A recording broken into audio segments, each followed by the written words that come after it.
Function பார்ப்போம். அதாவது composite function என்னன்னு பாக்குறேன்டா, இதுவரை நாங்கள் செய்த எல்லாத்திலயுமே வந்து பாத்தீங்கன்னா ஒரு அரோ டயக்ராம்ல யார் இருப்ப, ஆரம்பத்துல டொமைன் என்ற ஒரு ஆள் இருப்ப, அதற்கு கோடொமைன் என்ற ஒரு ஆள் வருவேன். இப்ப செய்ய போற காம்போசிட் ஃபங்க்ஷன்ல பாத்தீங்கன்னா எங்களுக்கு 3 பேர் சம்பந்தப்படும். அதாவது பாத்தீங்கன்னா ஜாதாயிரம் 2 அல்லது 2க்கு மேற்பட்ட ஃபங்க்ஷன்கள் சம்பந்தப்படுவினோம். அப்படி வந்துச்சுட்டோம்டா அவையில நாங்கள் காம்போசிட் ஃபங்க்ஷனை வச்சு கொண்டுதான் செய்வோம். என்னன்னு செய்வீங்களா, இந்த முதலாவது ஃபங்க்ஷன்ல அவருக்கு டொமைனா இருக்கக்கூடியவருக்கு வரக்கூடிய கோடொமைன் பெருமானம் தான் இரண்டாவது சார்புக்கு டொமைன் பெருமானமாக வருவார். அப்படி வந்துச்சேன்டா அவையில நாங்கள் காம்போசிட் ஃபங்க்ஷனை வச்சுக்கொண்டு செய்வோம். அவ இவரை நாங்கள் ஒரு உதாரணத்தை வச்சுக்கொண்டு மிக இலகுவாக விளங்கிக் கொள்ளலாம். பார்ப்போம்.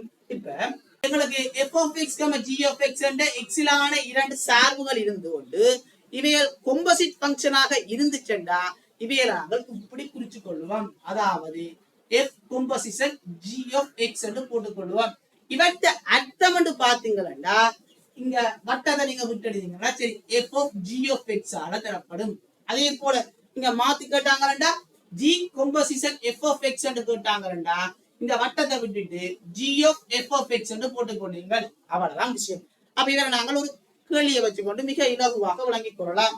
முதலாம் கேள்வி என்று பாத்தீங்கன்னா எங்களுக்கு வந்து f of x என்ற ஒரு சார்பு தாரான். f of x எப்படி தரப்பட்டது, 2x plus 3 என்று தாரான். அதே போல 3x plus 2 என்று தாரான். தந்துட்டு எங்களுக்கு f composition g of x ஐயும் காண சொல்லி கேட்கிறான். அதே போல g composition f of x ஐயும் காண சொல்லி கேட்கிறான். அப்ப ரெண்டு வாட்டையும் காண சொல்லி கேட்கிறான். அப்ப என்ன செய்வோம், நாங்கள் பயன்படுத்தின தியரி அதே மாதிரி பயன்படுத்துவோம். என்ன செய்வீங்க, இங்க போட்ட வட்டத்தை விட்டுட்டு எழுதுவீங்க. அதாவது f of g of x, அதாவது என்ன அர்த்தம்டா, என்ன செய்வீங்க, இந்த g of x என்ற சார்பை கொண்டு போய் இங்க கொண்டு போடுவீங்க. அதாவது f of g of x, அதாவது இங்க x இருந்த இடத்துக்கு பதிலாக இப்ப நீங்க என்ன செய்யணும், g of x கொண்டு போடுவீங்க. அதாவது f of x என்ற சார்பு இந்த சார்பு தானே, இதுல x க்கு பதிலா g of x, எனவே 2 மடங்கு g of x க்கு பதிலா என்ன போடணும், நீங்க வரும்டா இது எப்படியே போட்டுக்கலாம், x க்கு பதிலாக g of x, எனவே 2 மடங்கு g of x plus 3, எனவே என்ன செய்யலாம் 2 மடங்கு g of x க்கு பதிலாக 3x plus 2, அங்கால ஒரு 3 என்று வருவார். அப்ப இவரை சுருக்கிறீங்கன்னா என்ன வருவார், 6x, அங்கால 4 3 7 என்று வருவார். அப்ப போலதான் விட மிக இலகுவான கேள்வி. அதே போல இப்ப g composition f of x என்று கேட்டாங்கன்னா என்ன செய்வீங்க, அதாவது முதலாவது இந்த வட்டத்தை விட்டுட்டு g of f of x என்று போடுவீங்க. அடுத்து என்ன செய்வீங்க, g of x என்ற சார்பில x க்கு பதிலா f of x கொண்டு போய் போடுவீங்க. அதாவது செய்யலாம், அதாவது g of x என்ற சார்பு சொல்லப்படுது, இந்த சார்புல 3 மடங்கு x இருக்கிற ஆளுக்கு பதிலா இப்ப என்ன செய்ய வேண்டும், f of x போட வேண்டி வருவேன். அப்ப 3 மடங்கு f of x plus 10 என்று வருவேன். ஆனா எங்களுக்கு தெரியும் f of x இங்க தந்திருக்கிறான், எனவே நாங்க போட்டு சுருக்கினா என்ன வருவேன், அதாவது 10x plus 3, அதே போல இங்கால பிளஸ் 10 என்று வருவேன். அப்ப இவரை சுருக்கினா விஷயம் முடிச்சு. அப்ப இவரை சுருக்கினா என்ன வருவேன், 6x, இவர் 9, 9 2 11 வருவேன். எனவே கேட்கப்பட்ட கேள்விக்கு இவரான்படியாக இருப்பார். இதே போல என்ன ஒரு கேள்வி பார்ப்போம். நாங்கள் அடுத்த கேள்வி பார்ப்போம். அதாவது என்ன சொல்லப்படுதுன்னா, எங்களுக்கு f of x லான ஒரு சார்பு தரப்படுது, அதே போல g of x லான ஒரு சார்பை தந்துட்டு அவன் எங்களுக்கு முதலாவது கேட்கிறான் f composition g of x காண சொல்லி கேட்கிறான். அதே போல g composition f of x காண சொல்லி கேட்கிறான். அப்ப இவ்வாறு கேட்டா நீங்க என்ன செய்வீங்க, நாங்கள் முதல் பயன்படுத்திய தியரியை அப்படியே பயன்படுத்துவீங்க. என்ன செய்வீங்க, முதலாவது இந்த வட்டத்தை விட்டு எழுதுவீங்களா, f of g of x என்று போட்டுக் கொள்வீங்க. அதாவது f of x என்ற சார்புல போய் x க்கு பதிலாக g of x போட்டுக் கொள்ள வேண்டும். அப்ப x க்கு பதிலாக g of x, அப்ப நீங்க நேரடியாவே வேணுமெண்டா போட்டுக் கொள்ளலாம், இல்லாட்டி ஒரு ஸ்டெப் எழுதி போட்டு போடலாம். நான் நேரடியாவே போறேன். அதாவது f of x என்ற சார்புல x க்கு பதிலாக g of x, அப்ப இந்த x க்கு பதிலாக வருவேன் g of x வருவேன். எனவே x minus 1 x plus 1 என்று வருவேன். அங்கால plus 1 என்று வருவேன். கீழே x க்கு பதிலாக போடணும் g of x போடணும். அப்ப g of x என்றது யாராக இருப்பார், எங்களுக்கு x minus 1 x plus 1, இங்கால minus 1. அப்ப இவரை சுருக்கினா உங்களை கேட்ட கேள்விக்கு விட வருவேன். கீழே போமாஸ் எடுப்பீங்க, 2 ஒரே மாதிரி ஆக்கள் வரபடியா கீழே வெட்டு போடுவேன். அப்ப மேல சுருக்கினா x minus 1 plus x plus 1 ஆக விடுவேன். கீழே பாத்தீங்களா x minus 1, அதே போல மைனஸ் இருக்கிற பிரேக்கெட் போட்டுக் கொள்வீங்க, x plus 1 என்று வருவேன். ஆறுதலா சுருக்குவீங்க, சுருக்கினா மேல 2x என்று வருவேன், கீழே பாத்தீங்கன்னா minus 2 என்று வருவேன். எனவே இவரை சுருக்கினா minus x ஆக வருவேன். அப்ப அதே போலதான் என்ன அடுத்தது G composition F of X கேட்கலாம். அப்ப என்ன செய்யலாம், முதலாவது இந்த வட்டத்தை விட்டுட்டு G of F of X போடுவீங்க. அடுத்து ஜி ஆஃப் எக்ஸ் என்ற சார்பில எக்ஸ் இருக்கிற இடத்துக்கு பதிலா எஃப் ஆஃப் எக்ஸ் போடுவீங்க. இந்த சார்பில எக்ஸுக்கு பதிலா எஃப் ஆஃப் எக்ஸ் இருக்கக்கூடிய இந்த வழியா போட்டீங்க வேண்டாம்.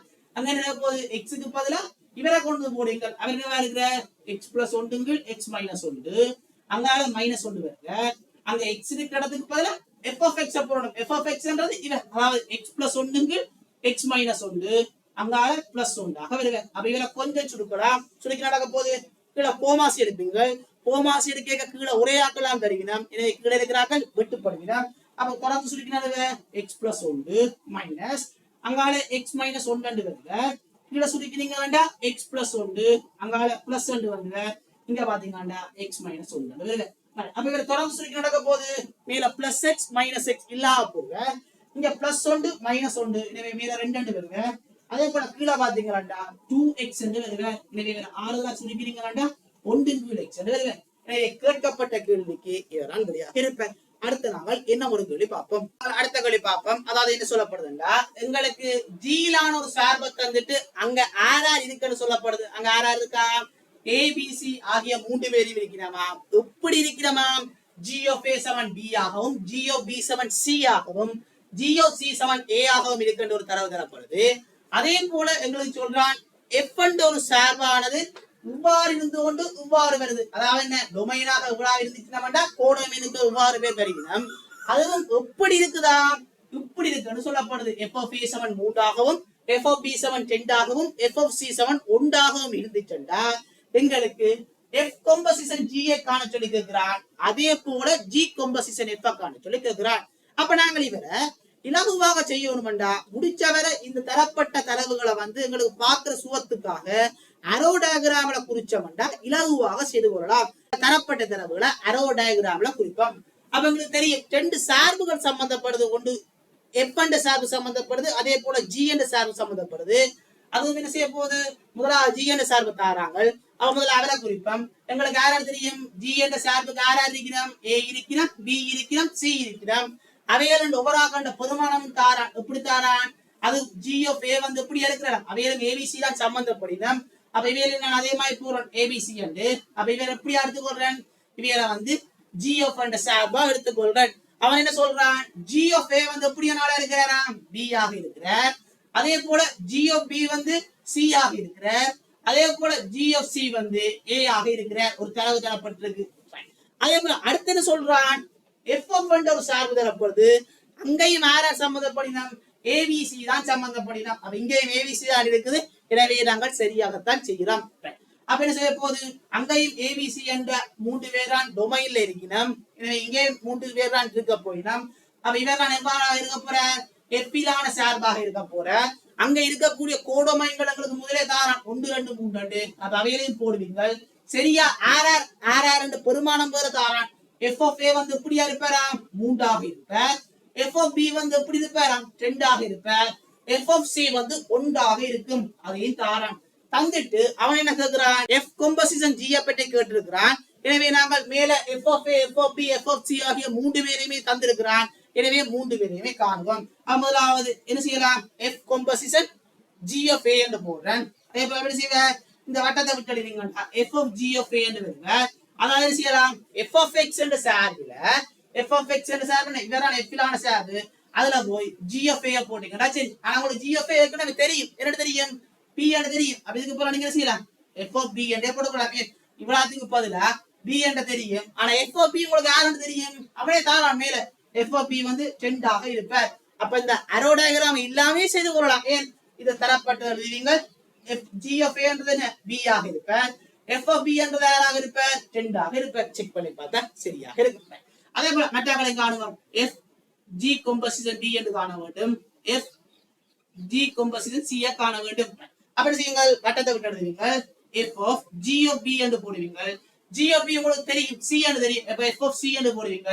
எஃப் ஆஃப் சி யாராக இருப்பார், 1 ஆக இருப்பார். எனவே விஷயம் முடிச்சு. சொல்லப்படுது F composition G of C என்று தரப்பட்டிருக்கு. வட்டத்தை விட்டீங்கன்னா F of G of C என்று வருங்க.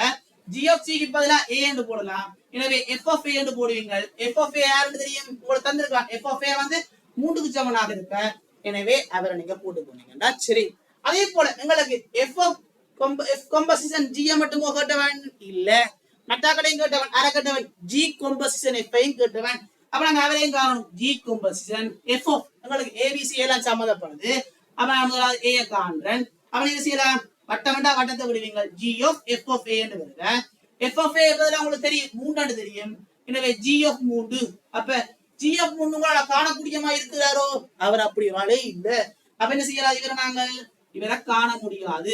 அப்ப does not exist என்று போட்டுக்கொண்டீங்களா, விஷயம் முடிச்சு. அதனால கண்டுகொள்ள முடியாது. அப்ப ஒரு ஆளை காணாட்டி மிச்சாக்களுக்கு காண எல்லாம் இருக்கும். ஆனா எழுதி கொடுக்கணும். g composition f of b என்று போடுவீங்க. g composition f of c என்று போடுவீங்க. அடுத்து செய்யலாம், வட்டத்தை விட்டீங்கன்னா g of f of b என்று வருவேன். f of b க்கு பதிலா என்ன செய்யலாம், 10 என்று போடலாம். எனவே g of 2 என்று வருவேன். அப்ப g of 2 க்கு பதிலா என்ன செய்யலாம், இருக்கிறாரோ இல்ல. அப்ப இவர் என்ன செய்ய மாட்டேன், அப்படி வாடி இருக்க மாட்டேன். அப்புறம் காண இயலாது. அடுத்த g composition f of c என்று வருவேன். வட்டத்தை விட்டீங்கன்னா என்ன செய்யலாம், g of f of c என்று வருவேன். f of c க்கு பதிலா நாங்க என்ன செய்யலாம், 1 போடலாம். எனவே g of 1 என்று வருவேன். 1 ஒரு ஆள் இருக்கிறாரோ இல்ல, எனவே அவரையும் காண முடியாம இருப்பார். எனவே என்ன செய்யலாம், அவரையும் காண முடியாது போட்டீங்களா. சரி, அப்ப நாங்கள் ஃபங்க்ஷன் என்னன்னு பார்த்துறாங்க, டொமைன் என்னன்னு பார்த்துறாங்க, கோடொமைன் என்னன்னு பார்த்துறாங்க, ரேஞ்ச் என்னன்னு பார்த்துறாங்க, இமேஜ் ப்ரீ இமேஜ் என்னன்னு பார்த்துறாங்க. அதற்கு அடுத்தது 2 ஃபங்க்ஷன்கள் சமனாக இருந்தா என்னென்னமா இருக்கும் என்று பார்த்துறாங்க.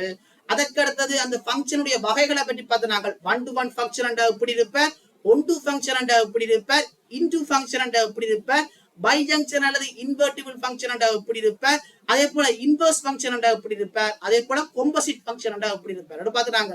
எனவே எங்களுடைய பாடப்பிறப்பிற்கு இவ்வளவுதான் ஃபங்க்ஷன் தொடர்பாக இருப்பதனால நாங்கள் வெற்றிகரமாக எங்களோட பாடப்பிறப்பை முடிச்சிருக்கிறோம். இதே போல அடுத்த ஒரு சீரீஸ்ல வேறொரு டிஸ்கிரிமினேட் மேத்தமேட்டிக்ஸ் சம்பந்தமான பாடத்தோட மீண்டும் சந்திப்போம். நன்றி.